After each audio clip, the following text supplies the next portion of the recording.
All right. Assalamu alaikum, everyone.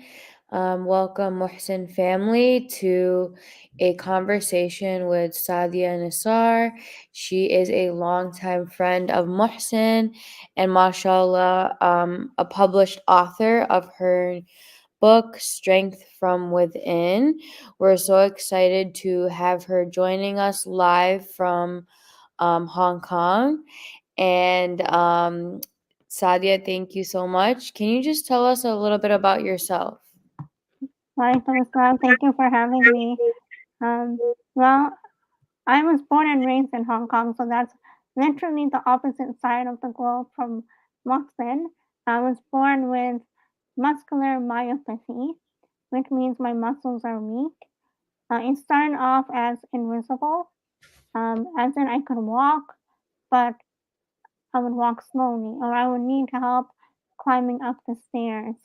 Or if I would fall down, I wouldn't know how to explain that I needed help. And I was in a position where I had to prove that I had a disability. And during my childhood, I was hospitalized a lot due to having pneumonia. And I eventually started using the breathing machine called the BiPAP whenever laying down. And then when I was 15 years old, I started using the wheelchair whenever outdoors. So my disability ended up being more visible, even though I walk at home, but I need help when walking right now. And when growing up, I noticed that there were many misconceptions related to disability, whether it's having an invisible one or a visible one. And I didn't really know how to find the words to explain it. And I was trying to find answers as well. And I retweeted into books, and stories of the prophets would help. So I made the intention to eventually write books. So Alhamdulillah, I've authored two books. One is called Hearts That Remember, which is on Allah subhanahu wa ta'ala's name. And the new book that came out is called Strength from Within, which is on deriving strength from the stories of the prophets. I also do disability work, but I consider book writing as a way of surpassing certain barriers because storytelling is a form of advocacy as well. It's a means to promote understanding on disability in Islam in a safe way. So that pretty much sums up my story. Mashallah, that's awesome. Thank you so much for sharing.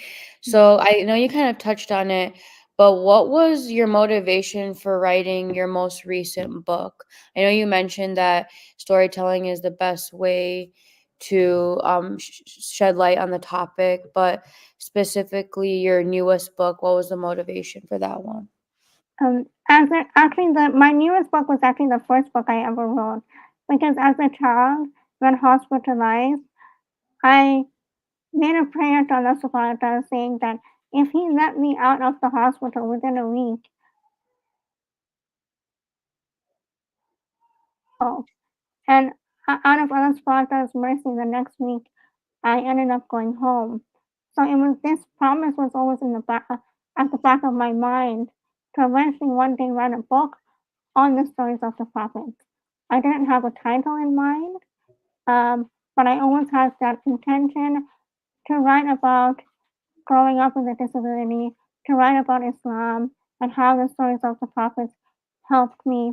And my motivation was to mainly clear misconceptions, mainly show that adversities, even in the form of disability, is not a way to dishonor us, but it's Allah subhanahu wa ta'ala's way to honor us towards growth.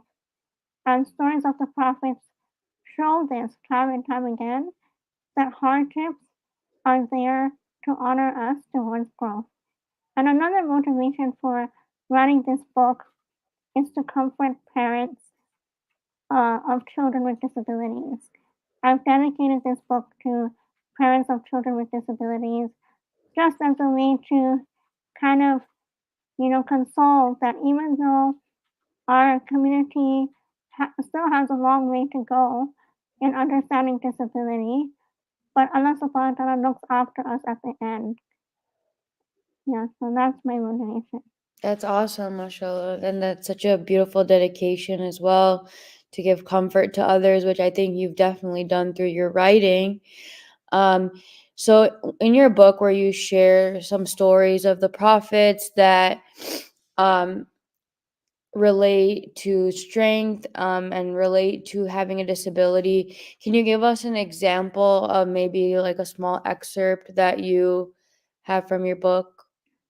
Um, an example, like for chapter 4, which is on fear to courage, I write about the story of Musa alayhi salam and how he had fear facing Pharaoh and how he had a physical disability. And I also share my personal experience of struggling to speak and how I was afraid, not only physically, but to also talk about disability because the amount of stigma there is around this topic. Yeah. So that's an example. Awesome. Uh, Thank you yeah. so much. Um, what are your goals now for the future? Like, are you considering to write more books, or what are you hoping to do as an advocate now? I think writing will always be my priority. I hope to write more books, not only for adults but also children, with the aim to promote understanding of disability and also Islam, with the aim of promoting an environment of growth and also to promote um, the reality of how we need to make our places of worship more accessible. We need to make our community centers more accessible. And storytelling is a means to show the impacts of it not being accessible. So, disability advocacy will always be my priority in the form of storytelling and writing more books, inshallah.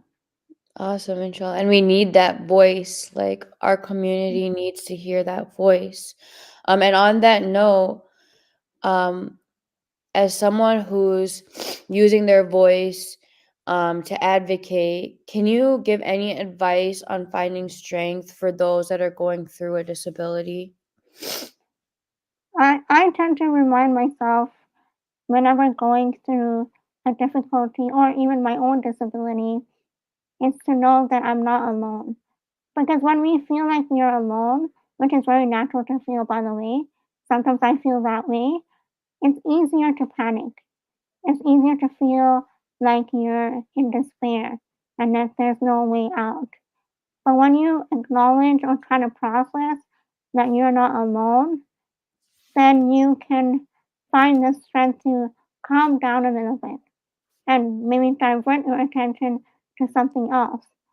And maybe use that time to focus on the stories of the prophets and how they coped and how to apply what they went through in our own lives.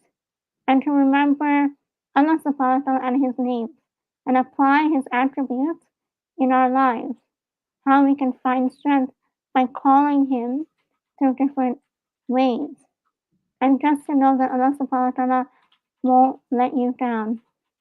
And what I've learned through writing this book is that in order to have strength, especially as someone with a disability, you have to protect your environment in order to grow.